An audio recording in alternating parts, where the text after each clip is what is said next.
I oppose. Thank you, Honorable Irene Mayaka.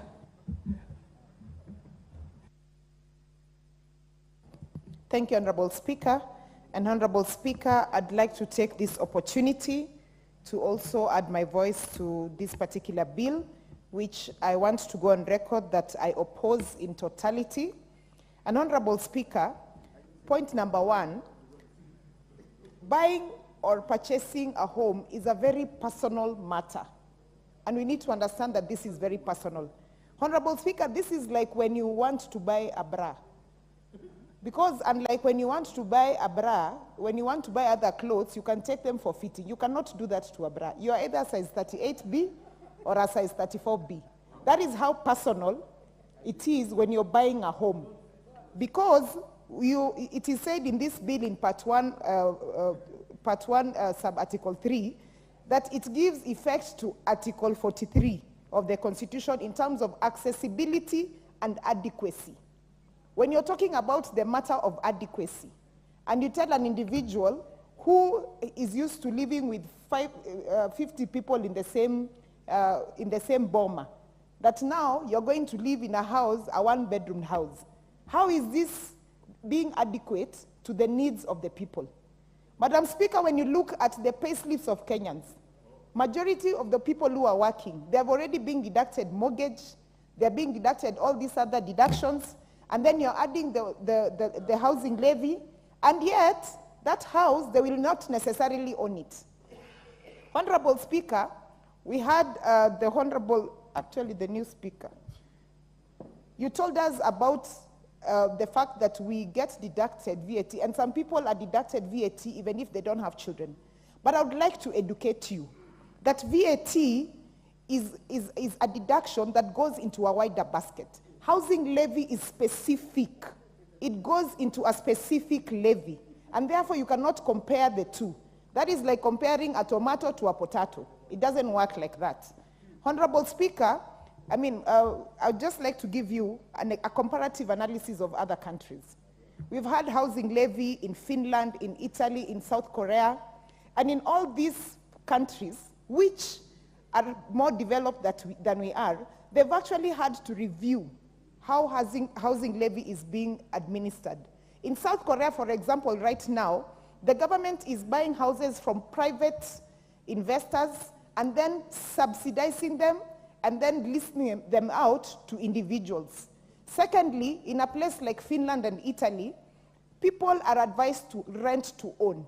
So you're deducted money, yes, from your salary, but that money goes towards a home that you're already staying in, so you're renting to own to eventually own that home.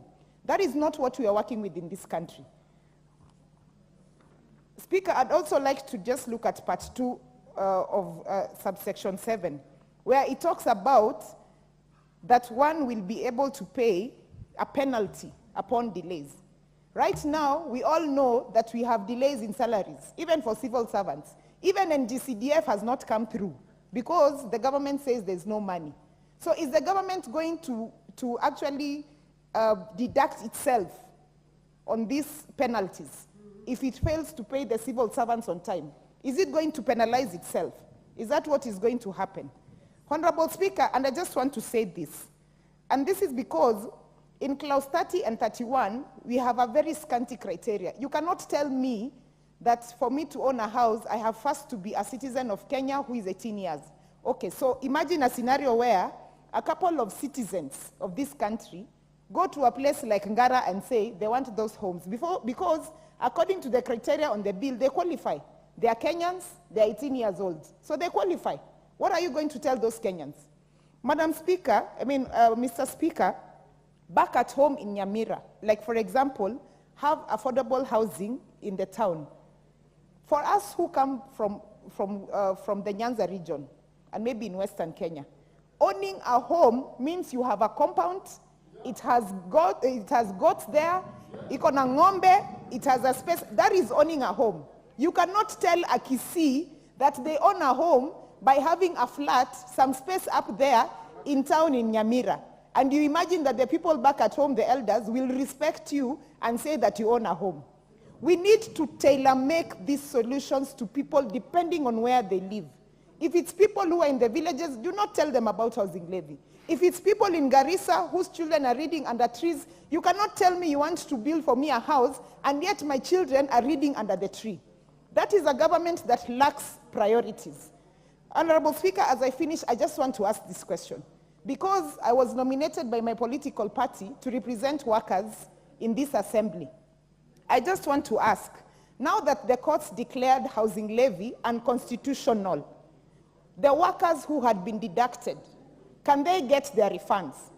And the reason why I'm saying this is because even if, at the very worst, this is passed and it is declared constitutional, you cannot apply law in ultra vires. You cannot apply the law in reverse.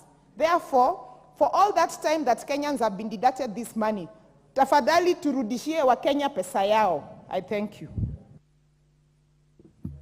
Thank you. Next on the board. Now, I'm told the member for Mutembei had her card malfunction, so this will go to her. Just give her the microphone where she is. Thank you so much, Mr. Speaker, for giving me this opportunity.